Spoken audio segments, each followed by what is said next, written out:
Assalamualaikum class, this is Mohammad Hashim Zia and you guys are watching Mathflix by Hashim Zia।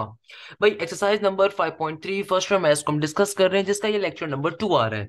तो भाई प्यारे शागिर्दों, इस class के अंदर हम लोग remaining questions of exercise number 5.3 को डिस्कस कर रहे होंगे।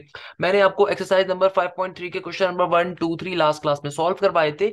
बिल्कुल सेम उसी पैटर्न के ऊपर हमारे पास ये question number 4, question number 5, question number 6 solve हो रहे होंगे। सेम पैटर्न है।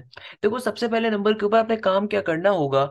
आपके पास कभी भी सीरीज है। देखो क्वेश्चन क्या कह रहा है, क्वेश्चन हमसे कह रहा है find the sum of the series. आपसे कहा जाता है आपको इस सीरीज का सम निकालना है। आपको कैसे पता चलेगा 5.1 का है, 5.2 का है, 5.3 का है? आपको कैसे पता चलेगा इस क्वेश्चन को सॉल्व करने के लिए कौन सा पैटर्न फॉलो करना है? आपको कैसे पता चलेगा कि भाई इस क्वेश्चन को किस तरीके से सॉल्व करना है, किस मेथड से सॉल्व करना है? तो अगर बात को समझ के पढ़ेंगे तो बिल्कुल पता चल जाएगा। कैसे? कि भाई देखो, आपने सबसे पहले जो आपको सीरीज गिवन है ना, हमेशा उसका पोस्टमार्टम कर लो भैया। पोस्टमार्टम कैसे करो? और से देखो, क्या आपको इस सीरीज में कॉमन डिफरेंस है, कॉमन रेशियो, कोई भी कॉमन टर्म सिमिलर दिख रही है? क्योंकि 5.2 के जितने भी क्वेश्चंस हैं, उस मेथड के जितने भी क्वेश्चंस हैं, उसके अंदर एक कॉमन टर्म पूरी सीरीज से मल्टीप्लाई हो रही होती है। और 5.1 के जितने भी क्वेश्चंस हैं, उसके अंदर आपको एक नेचुरल नंबर की सिंपल सीरीज गिवन होती है। तो अब देखो ये सीरीज कैसी है। अगर मैं इस सीरीज में कॉमन डिफरेंस देखूं डायरेक्टली, तो 6 में से 3 गया, 3 बचता है। 15 में से 6 जाएंगे तो 3 नहीं बचेगा। इसका मतलब कॉमन डिफरेंस तो सेम नहीं हो सकता। हाँ, 6 डिवाइडेड बाई 3 2 होता है, कॉमन रेशियो 2 होगा। 15/6, 6 2 आपके पास 12 होता है, 15 तो नहीं होता। इसका मतलब कॉमन रेशियो भी सिमिलर नहीं है। ना कॉमन डिफरेंस सिमिलर है, ना कॉमन रेशियो सिमिलर है। इसका मतलब क्या हुआ कि ये सीरीज सिंपल नहीं है। इसका मतलब क्या हुआ, ये सीरीज सिंपल नहीं है। तो फिर दूसरा काम क्या करोगे, हमेशा कंसेक्यूटिव टर्म्स का डिफरेंस चेक कर लीजिए। तो आइए जरा चेक कर लेते हैं कंसेक्यूटिव टर्म्स का डिफरेंस। तो भाई कंसेक्यूटिव टर्म्स का डिफरेंस कैसे देखेंगे? अगर मैं कहूं कि यार 6 - 3 किसके बराबर होता है? 3 के बराबर होता है। 15 में से अगर मैं आपसे कहूं 6 निकाल दीजिए, किसके बराबर होगा? 15 में से अगर आप 6 निकालोगे, ये बराबर होगा 9 के। 42 में से अगर आप 15 को निकाल दो, तो ये किसके बराबर होगा? 42 माइनस का 15, ये बराबर होगा हमारे पास 27 के। और अगर मैं आपसे कहूं कि 123 में से 42 को निकाल दीजिए, तो ये किसके बराबर होगा? 81 के। तो अब चेक कर लीजिए कि अब आपने जब इन कंसेक्यूटिव टर्म्स का डिफरेंस लिया, तो आया ये सीरीज एपी की फॉर्म हुई या जीपी की फॉर्म हुई? यानी कि अब जो आपको नंबर्स की सीरीज मिल रही है, कौन सी मिल रही है? तो भाई एक चीज तो मुझे साफ दिख रही है कि इन नंबर्स के अंदर कॉमन डिफरेंस तो सिमिलर नहीं है। 3 में से 9 गया तो 6 बचेगा, 27 में से 9 6 नहीं होता। तो कॉमन रेशियो चेक कर लेते हैं। 9 divided by 3, 3 3 9, 9 divided by 27 3, 27 divided by 81 3। यानी कि common ratio through out the इस नई सीरीज के अंदर क्या है? कॉमन रेशियो इस पूरी सीरीज में सिमिलर आ रहा है। यानी कि कंसेक्यूटिव टर्म्स का आपके पास जो डिफरेंस लेने के ऊपर हमें कैसी सीरीज मिल रही है? जीपी की, ज्योमेट्रिक प्रोग्रेशन की सीरीज मिल रही है। इसका सिंपल मतलब क्या हो गया भैया? इसका सिंपल मतलब ये हो गया कि हमारे पास सीरीज कैसी आ रही है? हमारे पास सीरीज आ रही है जीपी की, ज्योमेट्रिक प्रोग्रेशन की। तो अगेन सबसे पहला काम हमारा वही रहेगा। सबसे पहला काम क्या है? जो भी क्वेश्चन आपको गिवन है उसको एस एन से डिनोट कर देना है। तो क्या बन जाएगा? S n is equal to 3 plus का 6 प्लस का 15 प्लस का 42 प्लस का 123 प्लस का dot dot dot dot dot till plus के ए एन तक। तो पहला काम तो हमारा वही है कि जो हमारा क्वेश्चन गिवन है उसको हमें तरीके से रिप्रेजेंट करवा देना है। और इसको आप बेशक इक्वेशन नंबर 1 का नाम दे दो। अब की बारी में यहाँ पे जुमला क्या लिखोगे? आप लिखोगे since the difference of consecutive term, since the difference of consecutive terms, अब की बारी में आप क्या लिखोगे, the difference of consecutive term are in GP. यानी कि अब की बारी में आप ये डिफाइन कर रहे हो कि भाई कंसेक्यूटिव टर्म्स का जो डिफरेंस आपको मिल रहा है किसमें मिल रहा है, ज्योमेट्रिक प्रोग्रेशन में। हमें कैसे पता चला ज्योमेट्रिक प्रोग्रेशन में मिल रहा है, क्योंकि भाई देखो इनके अंदर कॉमन रेशियो अब की बारी में सिमिलर आ रहा है। जो पहले ये 3 क्वेश्चंस करे थे उसके अंदर कॉमन डिफरेंस सिमिलर था, तो तभी एपी की सीरीज थी। अब की बारी में क्या हो रहा है, the difference of consecutive terms हमें क्या मिल रहा है, जीपी के अंदर मिल रहा है। कोई मसले की बात नहीं है, पूरे क्वेश्चन का कॉन्सेप्ट वही रहेगा, बस जहां सम का एपी का फॉर्मूला था वहां सम ऑफ जीपी का फॉर्मूला आ जाएगा, बाकी सारी बातें वही रहेंगी मेरे प्यारे शागिर्दों।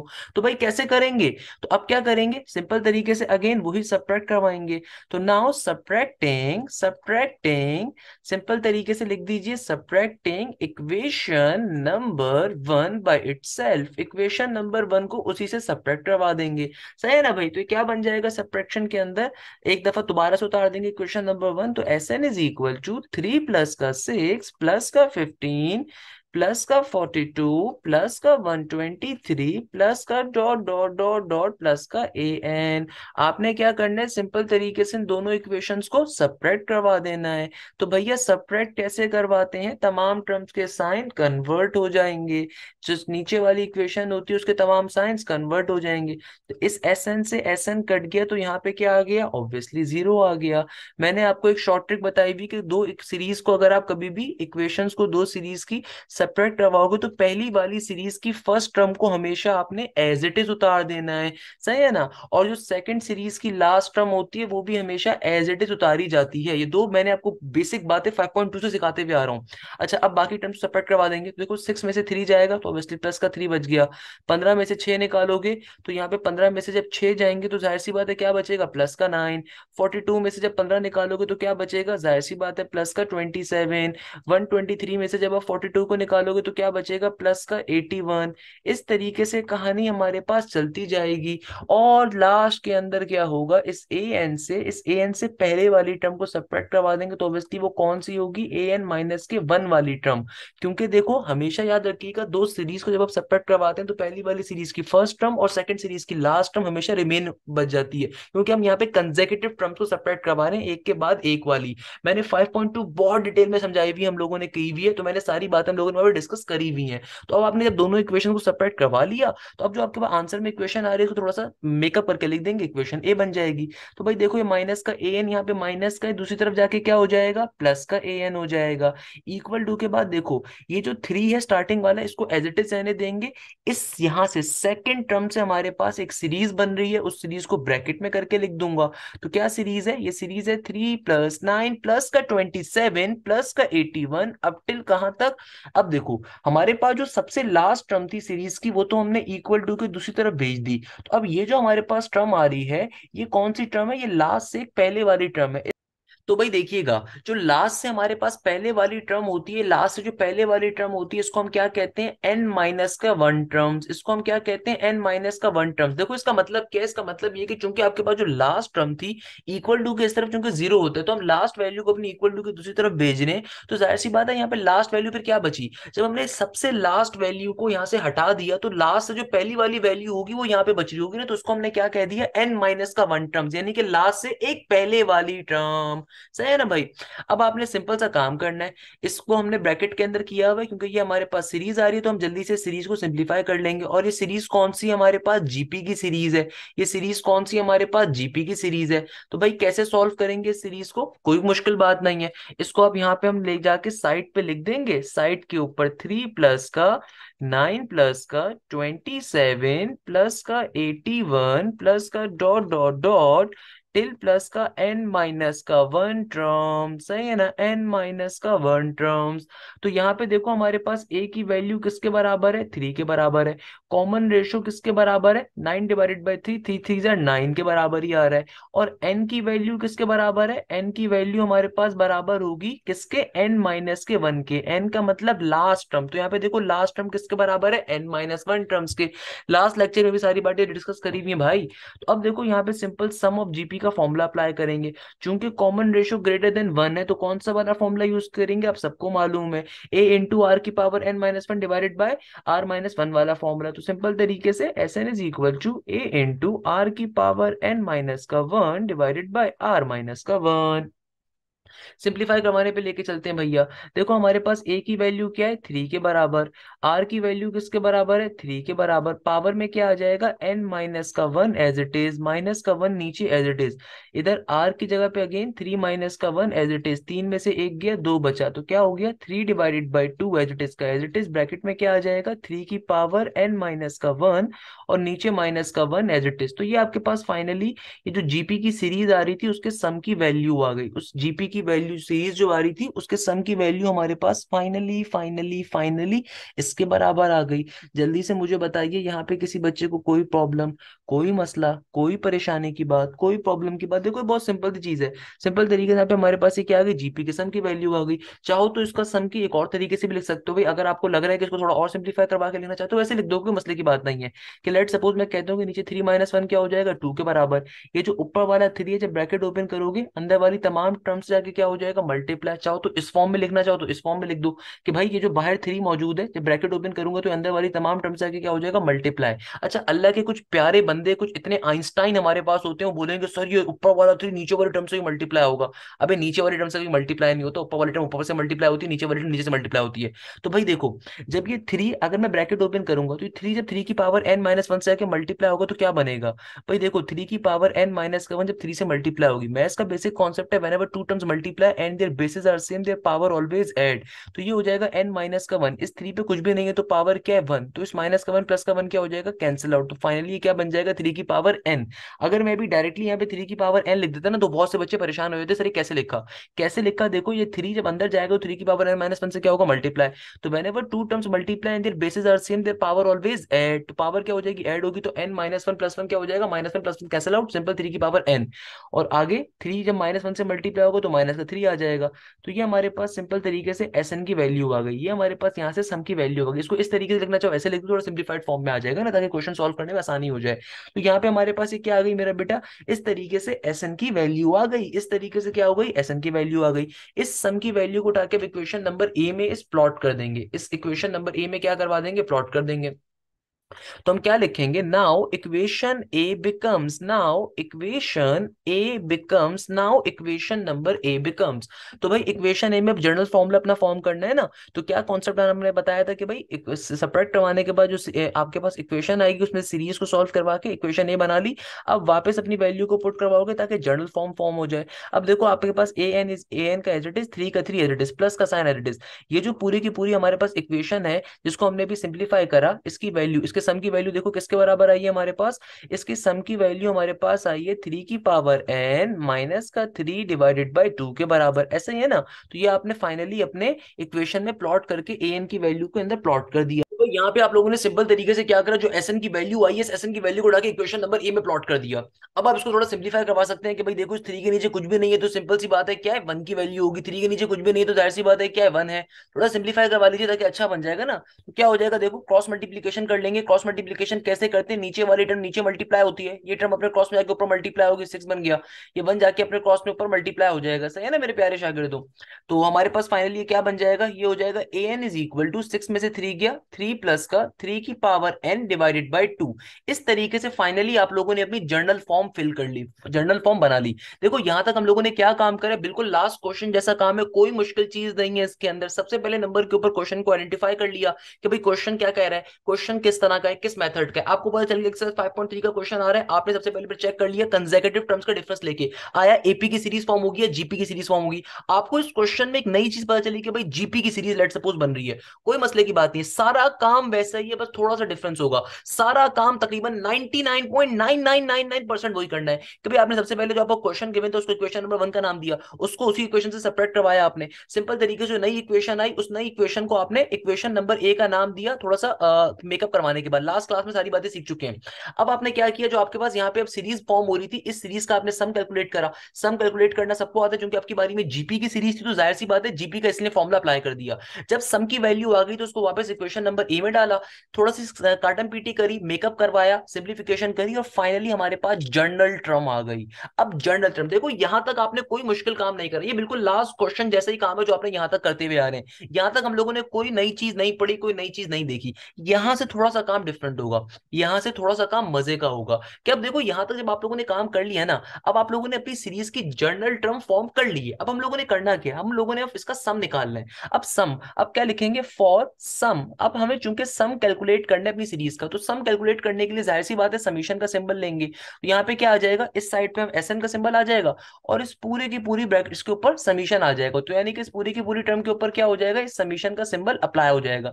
इस पूरी की पूरी टर्म के ऊपर क्या हो जाएगा, समीशन का सिंबल अप्लाई हो जाएगा। सही है ना भाई। अब सिंपल समीशन अप्लाई करते हैं, जरा देखते हैं क्या बनता है। देखो ये नीचे वाला जो टू है ये कांस्टेंट टर्म है, नीचे पूरी टर्म से क्या हो रही है, डिवाइड। इसलिए उसको इसको तो उठा के हम सबसे पहले बाहर फेंक देते हैं। इस टू को उठा के सबसे पहले बाहर फेंक दूंगा तो 1/2 बन जाएगा, जाहिर सी बात है। और ये जो समीशन है, ये समीशन बारी बारी दोनों टर्म्स के ऊपर चला जाएगा। एक दफा 3 पे चला जाएगा और एक दफा समीशन चला जाएगा 3 की पावर n के ऊपर। सही है ना। यहाँ पे एस एन का S n as it is. सोच के बताइए, यहाँ तक हमने कोई मुश्किल काम करा, यहाँ तक कोई हमने अजीब काम करा नहीं किया ना। सिंपल सी चीज है भाई, यहाँ तक क्या मसले की बात है। यहाँ तक कोई मुश्किल काम जो आपको लग रहा हो, कोई भी मुश्किल काम नहीं है भाई। सिंपल सम निकालने के ऊपर का जो भी जनरल टर्म होती है उसका सम कैसे निकालते हैं कि भैया एस एन लिखते हैं और जो हमारे पास इक्वल टू की दूसरी तरफ वैल्यू होती है उस पर समीशन का सिंबल अप्लाई कर देते हैं। जो काम अभी तक करते हुए आ रहे हैं, देखो हमने कोई मुश्किल काम नहीं करा, जो काम अभी तक करते हुए आ रहे हैं सिर्फ हमने उसी को फॉलो किया। अब देखो यहाँ पे क्या हो रहा है। अब देखो यहाँ पे एस एन का S n as it is, equal to के बाद 1/2 का 1/2 भी एज इट इज। अच्छा इसको ब्रैकेट में कर देते हैं ना। अच्छा अब देखो 3 का समीशन क्या होता है, ये बात मैं आपको पढ़ा चुका हूं कि कभी भी किसी भी कांस्टेंट टर्म के ऊपर जब समीशन का सिंबल अप्लाई होता है तो कांस्टेंट टर्म के समीशन को हम कैसे लिखते हैं मेरा बेटा। कांस्टेंट टर्म का जो समीशन होता है आपने सिंपल उस कांस्टेंट टर्म को लिखना होता है और साथ में एन को, वेरिएबल को लिख देना होता है। कभी भी समीशन सिंपल कांस्टेंट टर्म पे अगर अप्लाई हो रहा है तो सिंपल आप कांस्टेंट टर्म को लिखो और साथ में वेरिएबल को एन को मल्टीप्लाई करवा दो। सिंपल एन की पावर 1 को आपने मल्टीप्लाई करवा देना है। ये काम भी कर लिया। अब आगे मूव करते हैं। अब आगे देखो आगे क्या है। आगे आपके पास समीशन अप्लाई हो रहा है 3 की पावर n के ऊपर। समीशन कहां पे अप्लाई हो रहा है, 3 की पावर n के ऊपर। अब आप जरा सोच के जवाब दीजिए, यहाँ पे कौन कैसे फॉर्मूला ओपन करेंगे। आपके जहन में क्या बात आती है। अब हो सकता है आप में से कुछ बच्चे बोले, सर यहाँ पे सिंपल जो है ना हम n का फॉर्मूला ओपन कर देते हैं, वो n × n+1/2। अबे अल्लाह के चरिए, अल्लाह के बंदे, वो होता है n × n+1/2। कौन सा फॉर्मूला होता है, वो होता है आपके पास सिंपल n नेचुरल नंबर्स के सम का। यहाँ पे सिंपल n नेचुरल नंबर्स नहीं है, यहाँ पे आपके पास 3 की पावर n आ रही है। इसका मतलब जानते हो क्या है भाई, समीशन क्या होता है, इस सीरीज को रिप्रेजेंट करवाता है। समीशन का मतलब होता है सम ऑफ दी सीरीज। यानी कि आपके पास इसका मतलब ये, अगर मैं आपको इसको ओपन करके दिखाऊं कि भाई लेट सपोज एन का मतलब क्या, वेरिएबल है ना, तो ये पूरी सीरीज चलेगी। यानी कि 3 की पावर 1 होगा पहले, फिर आगे क्या होगा 3 की पावर 2 होगा, फिर आगे क्या होगा 3 की पावर 3 होगा, फिर आगे क्या होगा 3 की पावर 4 होगा, फिर आगे क्या होगा 3 की पावर 5 होगा। इस तरीके से 3 की पावर n तक समीशन। 3 की पावर n का मतलब क्या होता है कि भाई सम ऑफ 3 की पावर n की सीरीज। समीशन के यही मायने होते हैं ना, एक्सरसाइज नंबर 5.1 में सारी बातें सीख चुके हैं ये। तो भाई इसका मतलब क्या कि यहाँ पे सीरीज ओपन हो रही होगी। तो आपने सिंपल तरीके से, चूंकि इस पर कोई फॉर्मुला अप्लाई नहीं कर सकते, तो हमने यहाँ पे इस सीरीज को ओपन करना है। तो जीपी के अंदर कभी भी क्वेश्चन आएगा तो हमेशा वहां पे हम लोग इस तरह से सीरीज ओपन करते हैं। सीरीज ओपन कर दी आपने। अब आप सिंपल तरीके से कुछ भी नहीं करोगे भाई, ये जो आपके पास सीरीज आ रही है जाहिर सी बात है जीपी की सीरीज होगी। तो आपने इसके ऊपर अगेन सम का फॉर्मुला अप्लाई करोगे और सिंपल तरीके से अपना यहाँ से आंसर कैलकुलेट कर लेंगे हम लोग। कैसे, आइए आप शो करवा देते हो, कोई मसले की बात नहीं है। अच्छा अब देखो कैसे सिंप्लीफाई करेंगे, कैसे सॉल्व करेंगे। बहुत सिंपल सी चीज है, बहुत आसान सी चीज है, कोई परेशान होने वाली बात नहीं है। देखो यहां तक हमने क्या काम करा, सिंपल तरीके से समीशन को अप्लाई करा। दोबारा एक बात क्लियर कर देता हूँ अगर किसी बच्चे को प्रॉब्लम ना हो। सिंपल तरीके से समीशन अप्लाई करा। इस टर्म पे भी जब समीशन सिंपल कांस्टेंट टर्म पे अप्लाई होता है तो सिंपल वेरिएबल आ जाता है और कांस्टेंट टर्म एडिट लिखी जाती है। अब चूंकि समीशन यहाँ पे एक कांस्टेंट टर्म की पावर में अप्लाई हो रहा था, जो वेरिएबल था उसके ऊपर, तो सिंपल उसकी सीरीज को ओपन कर देंगे, क्योंकि समीशन का मतलब ही क्या होता है, सीरीज का ओपन होना। अब आप इसको ओपन करवा सकते हैं। तो देखो बेटा ये क्या बन जाएगा, S n is equal to 1/2 का 1/2। और चूंकि जीपी की सीरीज बन रही है तो देखो 3n का 3n एज इट इज। अब आपको डायरेक्टली यहाँ पे दोबारा अलग से ले जाके सॉल्व करवाने की जरूरत नहीं है। आप इसको अलग से छोटा सा यहाँ पे लिख सकते हो कि भाई यहाँ पे आपके पास a की वैल्यू क्या है। a की वैल्यू आपके पास आ रही है सिंपल 3 के बराबर। यहाँ पे कॉमन रेशियो क्या होगा, second term divided by first term, तो 3 का स्क्वायर 9/3। ऑब्वियसली ये भी 3 के बराबर ही होगा, कॉमन रेशियो भी 3 के बराबर ही होगा। अब आप सिंपल यहाँ पे फॉर्मुला डायरेक्टली अप्लाई करवा सकते हो। तो भाई सम का फॉर्मुला क्या होगा हमारे पास, सम का फॉर्मुला किसके बराबर होता है, a इंटू, यानी कि ए का मतलब क्या है 3 का 3, आर की पावर एन, यानी कि आर का मतलब क्या है, चलो मैं फॉर्मूला यहाँ पे लिख देता हूँ ताकि सारे बच्चों को आसानी हो जाए, मुझे बाबा लिखना ना पड़े भाई। सम का जीपी का फॉर्मूला क्या होता है, ए इंटू आर की पावर एन माइनस का one divided by r minus का वन, है ना भाई। तो अब देखो यहाँ पे ए की वैल्यू चूंकि 3 है तो 3 का 3 आ गया। आगे क्या है, आर की वैल्यू भी 3 है, पावर में एन माइनस का वन, और नीचे क्या हो जाएगा आर माइनस का वन, यानी कि 3 माइनस का वन। ये जो आपके पास सीरीज थी ना, इस सीरीज का आपने यहाँ पे सम कैलकुलेट कर लिया, जो आपके पास समीशन के अप्लाई करने पे सीरीज ओपन हुई, आपने इसका सम का फॉर्मूला पे अप्लाई करके अप्लाई कर दिया। अब देखो क्या बन गया, ये बन गया S n is equal to 1/2 का 1/2, 3n का 3n। इसको थोड़ा सा सिंप्लीफाई कर लेते हैं। देखो जब ये ब्रैकेट ओपन होगा, 3 अंदर जाके दोनों टर्म से क्या हो जाएगा मल्टीप्लाई, तो क्या बन जाएगा, ये बन जाएगा 3 की power n plus one minus का 3 एज इट इज का एज इट इज, और नीचे 3 माइनस का 1 2 का 2 एज इट इज। अब देखो इस टर्म के नीचे 2 आ रहा है, इस टर्म के नीचे कुछ भी नहीं है, तो क्या है 1 की वैल्यू है। तो सिंपल तरीके से यहाँ पे क्रॉस मल्टीप्लीकेशन करके एलसीएम को ले सकते हैं। तो भाई क्या कर लेंगे, सिंपल क्रॉस मल्टीप्लीकेशन करके एलसीएम को ले लिया जाएगा। तो देखो इधर 2 का 2 एज इट इज, ये 2 जाके 3n से मल्टीप्लाई हो तो क्या बन गया 6n का 6n। आगे क्या हो जाएगा, प्लस का 3 की power n plus one minus का 3 एज इट इज का एज इट इज। अब आपका फाइनली आंसर आ गया, 2 यहाँ पे डिवाइड हो रहा है बाहर वाले उससे जाके 2 से मल्टीप्लाई हो जाएगा, यानी कि दोनों आपस में मल्टीप्लाई हो जाएंगे। तो फाइनली आंसर क्या आ जाएगा, S n is equal to 1/6, 6n plus का 3 की पावर n प्लस का 1 माइनस का 3। तो ये आपका फाइनली क्वेश्चन का आंसर आ गया। मैं लास्ट स्टेप दोबारा बता देता हूँ, किसी बच्चे को प्रॉब्लम हो रही है तो भाई बहुत आसान चीज है, खुदा रहा इसमें परेशान नहीं होना, बिल्कुल लास्ट क्वेश्चन जैसा क्वेश्चन है। खाली यहाँ पे सबमिशन अप्लाई करने के बाद थोड़ा सा आपको जहन लगाना है कि देखो जब सबमिशन अप्लाई करने की बारी है, जो आपने सबमिशन सिंपल तरीके से पूरी टर्म पे सबमिशन अप्लाई कर दिया ना, तो देखो नीचे वाला 2 जो कांस्टेंट टर्म था वो एज इट इज बाहर चला गया, जो नीचे वाला 2 था तो कांस्टेंट टर्म में तो बाहर चला गया। अब सबमिशन ऊपर वाले दोनों टर्म्स के ऊपर इंडिविजुअली अप्लाई हो गया, इस पे अलग अप्लाई हुआ, इस पे अलग अप्लाई हुआ। तो भाई अब जब आपके पास दूसरी टर्म जो यहाँ पे आ रही है, देखो कैसी टर्म आ रही है, वो आ रही थी सबमिशन अप्लाई हो रहा है 3 की पावर n के ऊपर। तो भाई इसके लिए आपको सिंपल यहाँ पे सीरीज ओपन करनी पड़ेगी। देखो ये बहुत सिंपल सी मिसाल है, मैं इसको अलग से लेकर समझा देता हूँ। लेट सपोज मैं आपसे कहता हूँ कि सबमिशन अप्लाई हो रहा है 9 की पावर n के ऊपर। देखो इसका मतलब क्या होता है, इसका मतलब ये कि सबमिशन यानी कि सीरीज किसकी 9 की पावर n की। तो सबमिशन 9 की पावर n का मतलब क्या है कि भाई ये पूरी सीरीज ओपन होगी, कि यानी कि इनिशियल वैल्यू से लेके फाइनल वैल्यू एंड तक की, यानी कि 9 की पावर 1 प्लस का 9 का स्क्वायर प्लस 9 का क्यूब प्लस 9 की पावर 4 प्लस 9 की पावर 8, इस तरीके से चलता जाएगा कहां तक 9 की पावर n तक। लेट सपोज अगर आपके पास कहीं पे लिखा हुआ है समीशन 5 की पावर n, तो इसका मतलब क्या है, इसका मतलब ये कि भाई समीशन 5 की सीरीज है। समीशन का मतलब ही क्या होता है सीरीज, तो 5 की पावर n की सीरीज, सीरीज यानी कि इनिशियल टर्म से फर्स्ट टर्म से चीज स्टार्ट होगी टिल एंड तक, इसका ये मायने होते हैं। इसलिए मैंने आपको अलग से बता दिया, हो सकता है अगर कोई बच्चा कंफ्यूज हो रहा है उसके लिए बात सारी आसान हो जाए। क्लियर है ना भैया, ये समीशन ऑफ सीरीज के मायने क्या होते हैं। अच्छा तो इस तरीके से आपने सीरीज यहाँ पे ओपन हो रही थी, तो आपने सीरीज ओपन करी, ओपन करने के बाद सिंपल यहाँ पे आपने सम ऑफ जीपी का फॉर्मूला अप्लाई करा ताकि इसको क्लोज करवाया जा सके। फाइनली सम के ऊपर हमने क्लोज करवाया, सिंप्लीफाई करवाया, सिंप्लीफाई करवा के सिंपल तरीके से आंसर आ गया। मुझे बताइए यार इसमें क्या प्रॉब्लम की बात है, मुझे खुद सोच के बताइए इसमें क्या मसले की बात है। अरे बच्चे बच्चे सॉल्व कर लेते हैं बेटा आसानी के साथ, तो आपने इसमें परेशान नहीं होना, सिंपल सा क्वेश्चन है। आइए नेक्स्ट क्वेश्चन देखते हैं, किसी बच्चे को कोई प्रॉब्लम हो रही है तो नेक्स्ट क्वेश्चन में इंशाल्लाह वो बात सारी छू मंतर करके भी उड़ा दूंगा। अगर किसी बच्चे को कुछ हल्की सी भी प्रॉब्लम हो रही है ना, तो अभी जो नेक्स्ट क्वेश्चन करेंगे उसमें छू मंतर करके सारी की सारी प्रॉब्लम्स आपकी दूर हो जाएंगी। अच्छा by the way question number 5, देखो क्वेश्चन नंबर 5 जो है ये मेरी तरफ से आपको गिफ्ट है, क्योंकि एपी के ऊपर सॉल्व हो रहा होगा, जीपी के पे सॉल्व नहीं होगा भाई, ये एपी पे सॉल्व होगा, तो ये गिफ्ट है, होमवर्क है। भाई मुझसे अगर पढ़ रहे हो, देखो मैं बड़ी मेहनत से पढ़ाता हूँ, मेरे प्यारे शागिर्द हूँ, तो भाई एक क्वेश्चन मैंने करवाया, तो चूंकि आसान क्वेश्चन है तो आपकी मेरी तरफ से आपके लिए होमवर्क है, इसको आप खुद से बैठ के इजीली सॉल्व कर सकते हो। हाँ क्वेश्चन नंबर 4 और question number 6 are the most important question of this exercise, mark कर लीजिए बेटा।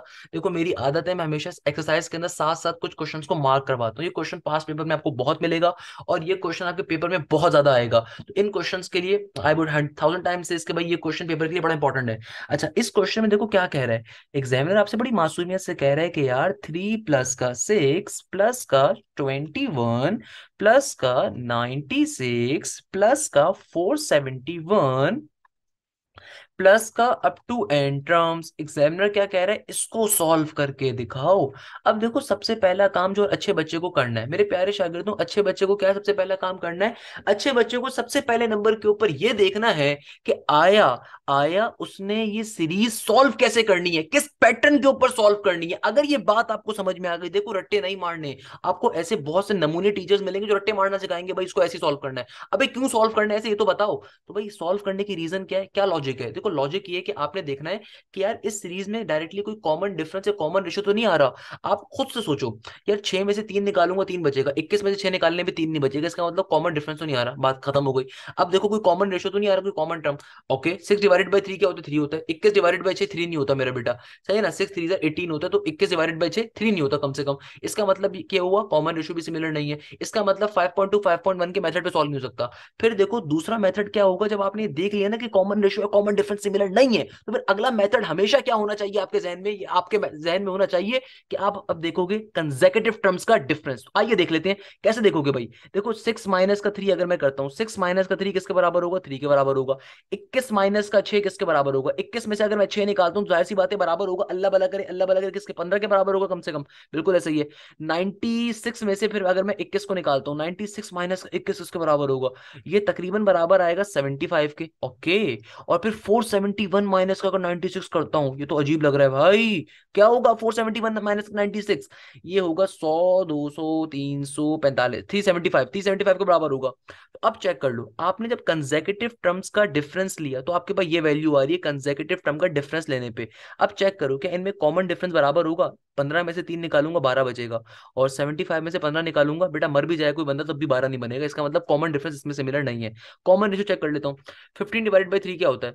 3 5 15 5 आ गया कॉमन रेशियो यहाँ से ऊपर वाली दो टर्म्स का। इनका चेक कर लो। 75 डिवाइड बाई 15 क्या होगा? जाहिर सी बात है यहाँ भी 55 ही आएगा। 75 डिवाइड बाई 15 क्या होगा? चेक कर लीजिए कैलकुलेटर के ऊपर, 5 ही आ रहा होगा। 375 डिवाइड बाई 75 किसके बराबर आएगा कॉमन रेशियो? यहाँ से भी 5 आएगा। इसका मतलब क्या है कि इस थ्रू आउट द सीक्वेंस में कंसेक्यूटिव टर्म्स के डिफरेंस का कॉमन रेशियो सिमिलर है। यानी कि ये सीरीज कैसी आ रही है? जीपी की आ रही है। ये सीरीज कैसी आ रही है? जीपी की आ रही है। ये पता चल गया, जब जीपी की सीरीज आ रही है तो सबसे पहला काम क्या करना है मेरे शहजादे ने, मेरा प्यारा बच्चा? सबसे पहले नंबर के ऊपर आपने करना है क्वेश्चन को एज इट इज एक दफा उतार देना है। क्वेश्चन को एज इट इज एक दफा उतार देना है। सर जी उतार दिया, अब क्या करें? अब सिंपल तरीके से आपने क्या करना है, इसको इक्वेशन नंबर 1 का नाम दे देना है। फिर सिंपल तरीके से अपने फेमस जुमले को लिखोगे। अगला फेमस अपने वर्ड्स का लिखोगे, since the differences of consecutive terms are in GP. क्या लिखोगे? Since the consecutive terms differences are in GP, since the consecutive terms differences are in GP, hence subtracting equation number 1 by itself. तो भाई ये जुमला आपने लाजमी लिखना है। देखो बाकी लोगों की तरह मैं सिर्फ आपको मैथ्स नहीं पढ़ाता, आपको बताता हूँ अपने 100 नंबर कैसे लेने हैं। खुदारा ये बेसिक बातें लाजमी लिखना जरूरी होती है भाई। मैं कह कह के थक गया हूँ कि मैथ्स के पेपर में बेसिक इंग्लिश के जुमले लिखे जाते हैं ताकि एग्जामिनर को पता चले आप करना क्या चाह रहे हो, सही है ना? वरना तो भाई हर बंदा गाइड से समझ लेना। गाइड समझ में क्यों नहीं आता? किसी बच्चे को पता ही नहीं होता स्टेप क्या हो रहा है, बच्चों को मालूम ही नहीं होता क्या चीज हो रही है। तो भाई ये बेसिक जुमले लिखना जरूरी होते हैं, सही है ना? आपने जुमला लिख दिया, मैंने आपको बताया हुआ है। अच्छा अब आपने क्या करना है, जुमला लिख दिया, अब आप सिंपल तरीके से एक दफा अपने क्वेश्चन की एग्जामिनर को दोबारा उतार लो। क्या है भैया? 3 + 6 +21 +96 +471 प्लस का dot dot dot dot till ए एन। अब हमने करना है कि इन दोनों इक्वेशंस को आपस में सब्ट्रैक्ट करवा देंगे। इन दोनों इक्वेशंस को आपस में क्या करवा देंगे बेटा? सब्ट्रैक्ट करवा देंगे। तो सब्ट्रैक्शन के अंदर क्या होता है भैया? तमाम टर्म्स का साइन कन्वर्ट हो जाता है। तो इस एस एन से एस एन क्या हो गया? Cancel out. मैंने आपको एक शॉर्ट ट्रिक बताई थी, हमेशा याद रखिएगा, फर्स्ट सीरीज की पहली टर्म हमेशा आपके पास एज इट इज लिखी जाएगी, और लास्ट सीरीज की लास्ट टर्म हमेशा एज इट इज लिखी जाएगी। क्योंकि सीरीज के जब हम कंसेक्यूटिव डिफरेंस करवाते हैं ना, तो फर्स्ट सीरीज की फर्स्ट टर्म और लास्ट सीरीज की एंडिंग टर्म हमेशा बच जाती है, बाकी वैल्यू सब्ट्रैक्ट हो जाएंगी। तो भाई 6 में से अगर 3 निकालूंगा तो प्लस का 3 बचेगा। 21 में से जब 6 निकालूंगा तो 21 में से जब 6 जाएगा तो जाहिर सी बात है इस 21 में से 6 जाने पे 15 बचेगा। 96 में से जब फिर हम 21 निकालेंगे तो जाहिर सी बात है 75 बचेगा। फिर 471 में से जब 96 निकालेंगे तो 375 बचेगा, प्लस का dot dot dot dot dot. और जाहिर सी बात है जो फर्स्ट सीरीज की लास्ट टर्म ए एन है, ये ए एन से पहली वाली टर्म को कैंसिल आउट कर रहा होगा, तो आंसर जो भी होगा वो ए एन माइनस के 1 की फॉर्म पे होगा, सही है ना? अच्छा अब देखो क्या काम होगा, ये जो हमारे पास चूंकि इक्वल टू के इस तरफ 0 बन रहा होता है, तो सबसे लास्ट में जो हमारे पास ये ए एन हो रहा है नेगेटिव का, इसको दूसरी तरफ सेंड करवा देंगे। वहां पे जाके क्या हो जाएगा? पॉजिटिव का ए एन हो जाएगा। और यहाँ पे ये जो हमारे पास सब्ट्रैक्ट होने के बाद सीक्वेंस बना है, सीरीज बना है, तो थोड़ा तरीके से लिख देंगे। तो 3 का 3 देखो एज इट इज, पहली वाली टर्म के बाद से अगर आप देखो तो हमें ये एक नई सीरीज मिल रही है, दूसरी सीरीज मिल रही है, तो इसको आप एक ब्रैकेट में करके लिख दीजिए, 3 प्लस का 15 प्लस का 75 प्लस का 375 प्लस का 375 प्लस का डॉट डॉट डॉट डॉट, कहां तक ये डॉट डॉट चल रहा है, n-1 टर्म्स तक। भाई ये n-1 टर्म्स की कहानी क्या है, बहुत दफा बता चुका हूं कि देखो चूंकि आपने लास्ट टर्म अपनी an वाली टर्म दूसरी तरफ भेज दी, तो जाहिर सी बात है यहाँ पे भी कहां तक की सीरीज एंडिंग होगी, ये तो बताना है ना कहां तक की एंडिंग होगी, तो जाहिर सी बात है लास्ट से पहले वाले तक की एंडिंग होगी, जिसको हमने n-1 टर्म्स कह दिया है। इसको आप बेशक अपनी अब इक्वेशन नंबर ए का नाम दे सकते हैं। क्या दे सकते हैं, इक्वेशन नंबर ए का नाम दे सकते हैं। अब जो देखो ये हमारे पास सीरीज बन रही है, अब जो देखो आपके पास ये सीरीज बन रही है ना, इस सीरीज को आप, ये जो जीपी की सीरीज हमारे पास फॉर्म हो रही है, इसको अलग से ले जाके सॉल्व कर लेंगे। इसको क्या कर लेंगे, अलग से ले जाके सॉल्व कर लेंगे, यानी कि 3 प्लस का 15 प्लस का 75 प्लस का 375 प्लस का dot dot dot dot plus का n-1 टर्म्स, इसको हम अलग से ले जाके सॉल्व कर लेते हैं। तो भाई देखो यहाँ पे a की वैल्यू क्या है, 3 के बराबर, कॉमन रेशो क्या होगा, 15 डिवाइडेड बाय 3, तो 3 5 जार 15 आ जाएगा। तो हमारे पास सिंपल सम की वैल्यू क्या आ जाएगी, क्योंकि r की वैल्यू 1 से बड़ी आ रही है। देखो बेसिक सारी बातें आपको मैंने क्लियर करवाई भी, मुझसे मेरे अगर शागिर्द होंगे इनमें फंस ही नहीं सकते इंशाल्लाह। इतनी बारी चीजें बोलता हूँ कि आपके लिए वैसी वजह हलवा बन जाती है। देखो मैं इसलिए कहता हूँ ना, आपको आसान लग रहा है, भाई ये आसान नहीं है, आसान बना दिया अब आपके लिए अल्हम्दुलिल्लाह। सही है ना भाई। तो एक एक चीज सॉल्व करवा के अब देखो सिंपल तरीके से फॉर्मुला अप्लाई कर दो, क्या हो जाएगा, a इंटू आर की power n-1 divided by r-1। अब सिंप्लीफाई कर देंगे तो क्या हो जाएगा, देखो a की वैल्यू क्या है 3, r की वैल्यू क्या है 5, पावर में n क्या है यहाँ पे, देखो n क्या है, n-1 टर्म, n किसके बराबर है, n-1 के, तो पावर में क्या आ जाएगा, n-1, आगे -1 एज इट इज का एज इट इज, और नीचे डिवीजन में क्या हो जाएगा, r-1 यानी कि 5-1। देख लो अगर किसी बच्चे को प्रॉब्लम हो रही है कि सर ये n-1 क्यों है, क्योंकि मेरा बेटा ये n-1 टर्म्स तक ओपन हो रहा है ना, इसलिए n की वैल्यू क्या, n-1। तमाम क्वेश्चन जो एक्सरसाइज 5.3 उसमें इसी तरह का सिनेरियो था, हमने स्टार्टिंग समझते हुए आ रहे हैं बात पूरी। तो भाई देखो एस एन की वैल्यू किसके बराबर आ गई, 3 का 3, 5 की पावर n-1 -1 डिवाइडेड बाय 5 - 1 4। थोड़ा सा और सिंप्लीफाई भी इसको कर सकता हूँ मैं वैसे तो, कैसे कि भाई देखो ये ब्रैकेट अगर ओपन करवा लूंगा, 3 अंदर वाली दोनों टर्म्स आके क्या हो जाएगा, मल्टीप्लाई। तो आपके पास एस एन की वैल्यू किसके बराबर आ जाएगी, ये आ जाएगी 3 इंटू 5 की पावर n-1। अल्लाह के वास्ते, अल्लाह के वास्ते, हमारे पास बहुत सारे लेजेंड बच्चे होते हैं, तो अगर आप में से कोई लेजेंड बच्चा है, वो 3 5 जार 15 करना चाह रहा है, तो बेटा अपने मुंह पे कस के एक चमाट मार लेना, ऐसा पॉसिबल नहीं है। उसके पीछे रीजन क्या है, अगर मैं आपसे कहता हूँ कि ए और बी को मल्टीप्लाई करवाओ, तो क्या बोलोगे, सर बी बन गया। भाई अगर मैं आपसे कहता हूँ कि ए और बी दो टर्म्स हैं, आपको इनको मल्टीप्लाई करवाना है, तो मल्टीप्लाई करवाने के बाद क्या बोलोगे, ए बन गया ये बी बन गया, नहीं ना, ऐसा नहीं बोल सकते ना। इसी तरीके से अगर लेट सपोज मैं आपसे कहता हूँ कि 3 को ए से मल्टीप्लाई करवाना है, तो क्या बोलोगे, A3 हो गया या 3 हो गया, सॉरी क्या बोलोगे, ए हो गया, नहीं बोलोगे ना ऐसा, क्योंकि भाई दो अलग बेसिस हैं। तो इसी तरीके से 3 और 5 मल्टीप्लाई होंगे, देखो 5 की पावर क्योंकि n-1 है, तो ये मल्टीप्लाई नहीं हो सकते, सिंपल एक साथ लिख दिए जाएंगे बस। जब कभी ए बी मल्टीप्लाई करवाते हो, सिंपल ए बी बोलते हो ना इनको, 3 और ए को मल्टीप्लाई करवाते हो 3 ये बोलते हो। ऐसा तो नहीं बोलते हो कि भाई ए की पावर 3 या 3 की पावर ए, ऐसा तो नहीं बोलते ना। भाई जब मल्टीप्लाई अगर होता है, अगर अगर पावर्स डिफरेंट हो, तो आप मल्टीप्लाई प्रॉपर नहीं करवा पाते, बेसिस अगर डिफरेंट हो, पावर डिफरेंट हो। बात समझ पा रहे हो मेरा बच्चा। तो उसी सिंपल तरीके से एडिट बन जाएगा। अच्छा आगे ये 3 जब -1 से मल्टीप्लाई होगा, तो नेगेटिव का 3 आ जाएगा, और नीचे डिवीजन में 4 का 4 एज इट इज। तो ये फाइनली आपके पास जीपी वाली सीरीज का सम आ गया। अब इसको उठा के इक्वेशन नंबर 1 में प्लॉट कर देना है। तो ये जो हमारी इक्वेशन नंबर ए आ रही है ना, इस इक्वेशन नंबर ए में अब इसको फाइनली हम लोगों ने प्लॉट कर देना है। तो क्या लिखूंगा, नाउ इक्वेशन ए बिकम्स। तो भैया इक्वेशन ए के अंदर ए एन का ए एन देखो एज इट इज, इस 3 की जगह पे 3 आ जाएगा, प्लस का साइन एज इट इज। ये जो हमारे पास पूरी की पूरी सीरीज थी, इसका हम लोगों ने सम कैलकुलेट कर लिया, किसके बराबर आ रहा है, 3 इंटू 5 की पावर n-1 माइनस का 3, और नीचे डिवीजन में क्या है हमारे पास, डिवीजन में आ रहा है 4 का 4 एज इट इज, है ना भाई, 4 का 4 एज इट इज। अब आप इसको थोड़ा पहले सिंप्लीफाई करवा लो, फिर समीशन यानी कि सम अप्लाई करवाने पे जाएंगे। तो अब इसको थोड़ा सिंप्लीफाई कैसे करवाऊंगा, देखो इस 3 के नीचे कुछ भी नहीं है, तो 1 है, तो क्रॉस मल्टीप्लीकेशन करवा के थोड़ा काटन पीटी करवा लेते हैं। क्रॉस मल्टीप्लीकेशन कैसे होती है, नीचे वाली टर्म्स नीचे मल्टीप्लाई हो जाएंगी, ये 4 अपने क्रॉस में जाके ऊपर मल्टीप्लाई होगा, 4 3 12, ये 1 अपने क्रॉस में जाके ऊपर मल्टीप्लाई हो जाएगा, तो क्या बन गया, 3 इंटू 5 की पावर n-1 माइनस का 3 एज इट इज का एज इट इज। थोड़ा सा और सिंप्लीफाई अगर मैं इसको करवा लूं, तो क्या बन जाएगा, 12 में से 3 निकल गए, तो ऑब्वियसली क्या बचेगा, 9 बचेगा। यहाँ पे 12 में से 3 गए तो 9 बचा, प्लस का 3 × 5 की पावर n - का 1 divided by 4 as it is का एज इट इज। याद रखिएगा क्वेश्चन नंबर 4 क्वेश्चन नंबर 6 इस एक्सरसाइज का सबसे इंपॉर्टेंट क्वेश्चन है। तो इस तरीके से देखो हम लोगों ने फाइनली अपनी जर्नल फॉर्म कंप्लीट कर ली। इस तरीके से हमारे पास क्या आ गई, हमारी जर्नल फॉर्म आ गई। यहाँ तक की बातों भी सारे क्वेश्चंस के अंदर सिमिलर है ना, आपने जर्नल फॉर्म सिंपल तरीके से फॉर्म कर ली। जो एपी के क्वेश्चन थे उनमें एपी की सीरीज को सिंप्लीफाई करके यहाँ पे पुट करते थे क्वेश्चन, में जर्नल फॉर्म आ गई। यहाँ पे जीपी के क्वेश्चन में जीपी की सीरीज को सिंप्लीफाई करके आपने यहाँ पे पुट कर दिया, ये आ गई। तो यहाँ तक की बात तो क्वेश्चन एक्सरसाइज 5.3 के तमाम क्वेश्चन में सिमिलर, तो कोई नई चीज नहीं पढ़ रहे। देखो जब प्रैक्टिस कर रहे होगे ना, आपको अपने जहन में बात बार बार सोचनी है। जो मैं बातें छोटी छोटी करता हूँ इसलिए करता हूँ कि यार आपको आसानी हो, आपने अपने जहन में प्रेशराइज नहीं करना कि यार कोई मुश्किल चीज पढ़ो, कोई मुश्किल चीज नहीं है भाई, आसान चीज है। यहाँ तक का काम तो सारे क्वेश्चन में सिमिलर था। 5.3 के 1 में 2 में 3 में 4 में 5 में सारे क्वेश्चन में यही काम तो करते हुए आए कि सीरीज की वैल्यू निकालोगे, उसको क्वेश्चन में प्लॉट कर दोगे, यही काम है। अब फाइनली सम निकालने पे जा रहे हो, अब सम निकालने पे जा रहे हो। अब यहाँ पे कॉन्सेप्ट है सम का। अब देखो जब सम निकालने जाऊंगा तो क्या लिखूंगा, now for sum, now for sum, now for sum. अब देखो जब मैं सम कैलकुलेट करने पे जाऊंगा तो यहाँ पे एन की जगह पे एक तो सबसे पहले एस एन आ जाएगा।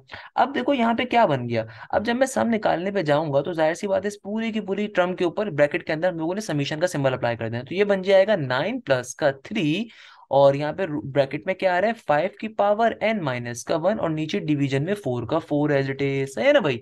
अच्छा देखो सबसे पहले नंबर के ऊपर ये 4 जो आ रहा है क्योंकि कंप्लीट टर्म से डिवाइड हो रहा है, तो भैया ये कंप्लीट टर्म से डिवाइड हो रहा है तो इसको उठा के हम लोग ब्रैकेट से बाहर निकाल देंगे। जो कांस्टेंट टर्म है तो इसको उठा के हम लोगों ने क्या करना है, ब्रैकेट से बाहर शिफ्ट कर देना है।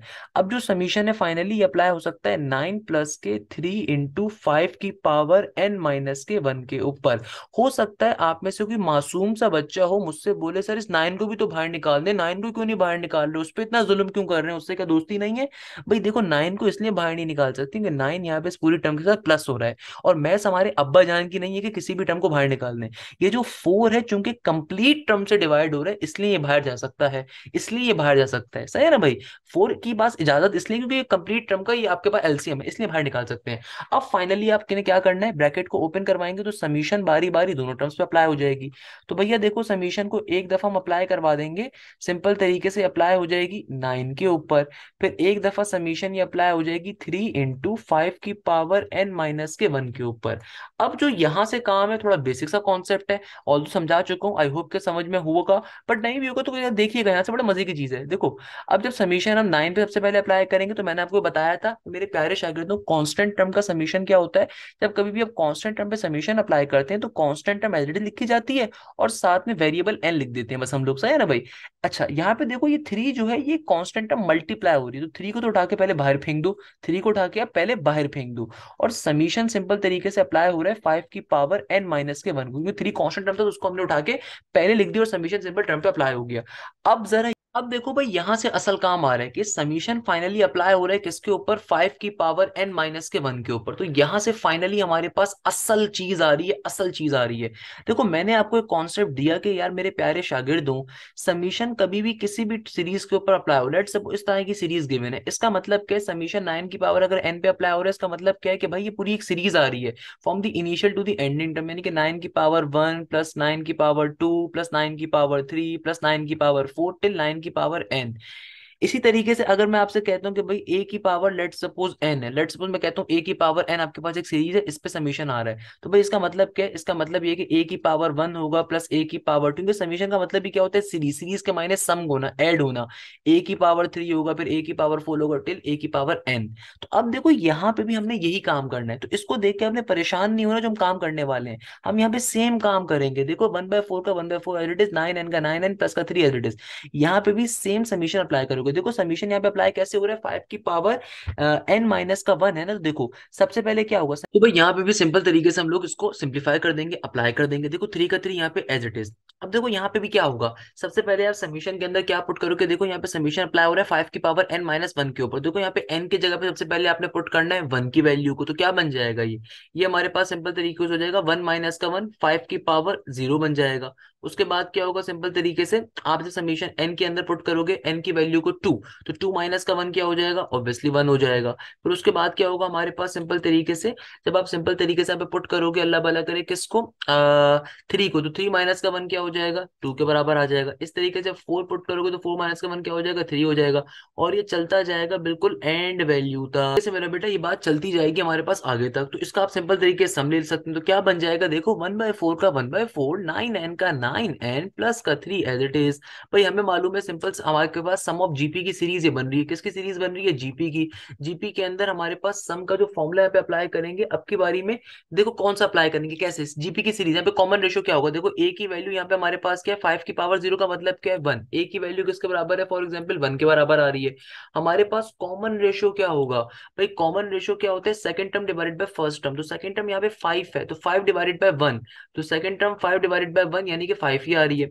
तो भाई यहाँ पे देखिए आपके पास सिंपल तरीके से ए की वैल्यू किसके बराबर आ रही है, 1 के बराबर। आर की वैल्यू किसके बराबर है, second term divide by first term, तो 5 के बराबर होगी। तो आप सिंपल तरीके से सम का कौन सा फॉर्मुला यूज करेंगे, ग्रेटर देन 1 वाला, जो कि नॉर्मली यूज कर रहे थे। तो यहाँ पे सिंपल हम सम का फॉर्मुला यूज कर लेंगे। क्या बन जाएगा, ए की वैल्यू देखिए क्या है, 1 के बराबर। आर की वैल्यू किसके बराबर है, 5 के। तो पावर में क्या आ गया, एन का n as it is, minus का 1 एज इट इज। तो नीचे डिवीजन में क्या हो जाएगा, आर माइनस का 1 यानी कि 5 माइनस का 1 एज इट इज।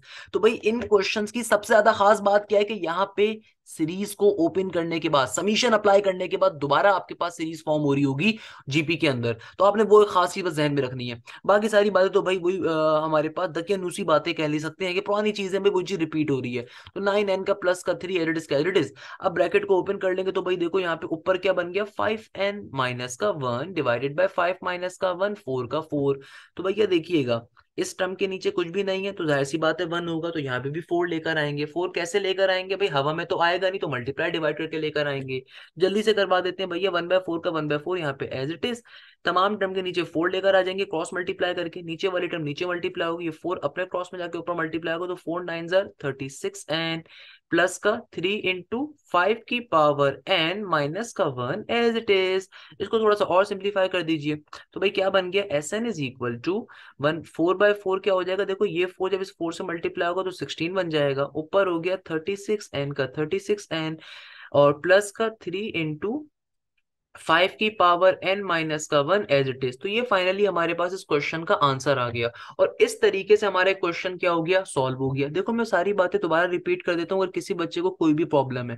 मेरे प्यारे शागिर्दों क्वेश्चंस बहुत आसान है, बहुत आसान है। देखो अब आपको ये क्वेश्चन अगर आसान लगे ना, तो याद रखिए क्वेश्चन आसान नहीं थे, आपको लोगों के लिए आसान बना दिए। भाई क्वेश्चन सॉल्व करने के सबसे पहले आप क्वेश्चन को पहचानोगे, क्वेश्चन सॉल्व कैसे करना है। उसके बाद देखो आपने करना क्या है, आपने सबसे पहले आइडेंटिफाई करना है एपी की सीरीज फॉर्म हो रही है, जीपी की हो रही है। और पहले नंबर के ऊपर तो आपने इसको अगर ना भी देखो तो कोई मसले की बात नहीं है। आपने सिंपली क्या किया, आपने सिंपल इक्वेशन को लिखा, उस इक्वेशन को उसी इक्वेशन से सबट्रैक्ट करवाया, आपके पास जो नई सीरीज आई ना।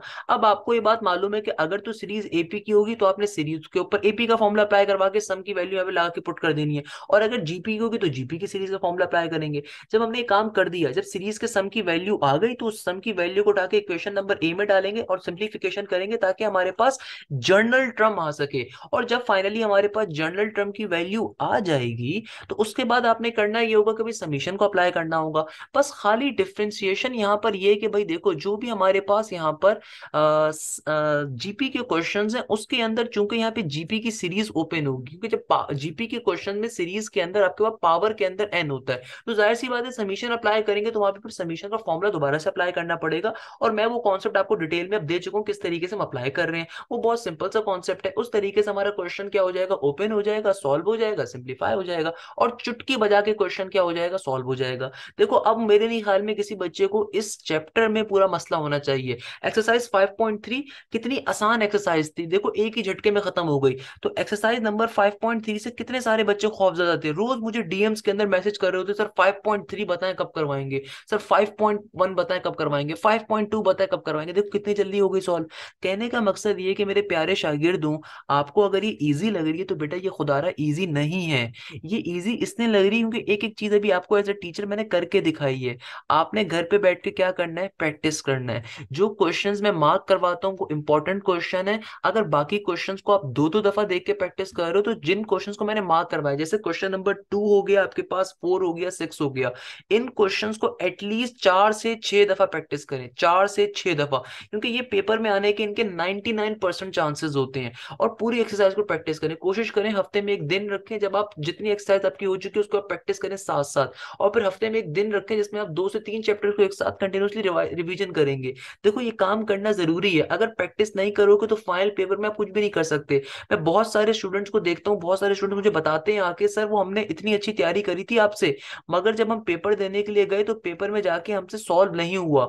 मेरा बेटा ये उस सूरत के अंदर होता है जब आपकी प्रैक्टिस ना हो। रिमेंबर दिस थिंग, अगर आप प्रैक्टिस नहीं करोगे तो आप कुछ नहीं कर सकते हो। देखो प्रैक्टिस करना लाजमी है।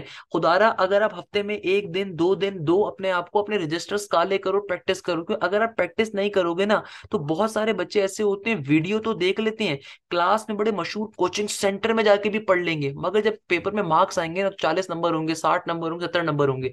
बेटा मुझसे पढ़ने के बाद 70 नंबर आ रहे हैं तो लानत का मुकाम है यार, इतनी मेहनत करने के बाद भी। तो 70 नंबर नहीं चाहिए भाई, मुझे 90+ वाला बच्चा चाहिए, मुझे 90+ वाला बच्चा चाहिए, वो मेरा अजीज बच्चा है। 100 वाला बच्चा मुझे चाहिए, वो मेरा अजीज बच्चा है। तो भाई वो 100 नंबर कैसे आएंगे? प्रैक्टिस करने से आएंगे।